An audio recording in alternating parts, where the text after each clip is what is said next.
İndi burada bir neçə proqram təşkil olunur. Birincisi entrepreneurshipdir, finance var, leadership belə bir şey var.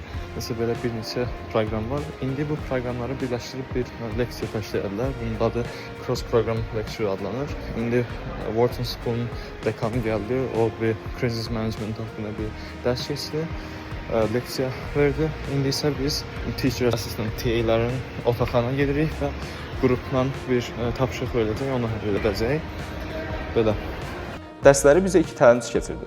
Hər iki təlimçi Wharton Biznes Məktəbində bakalavr və magistr tələbələrinə də dərslər təlim edən instruktorlar idi. Endu, doktorant, startaplarda resursların necə istifadə olunduğu mövzusunda araşdırmalar aparırdı. Chris, korporativ strategiya, sosial məsuliyyət və şirkətlərin regional təsiri mövzusunda çalışır.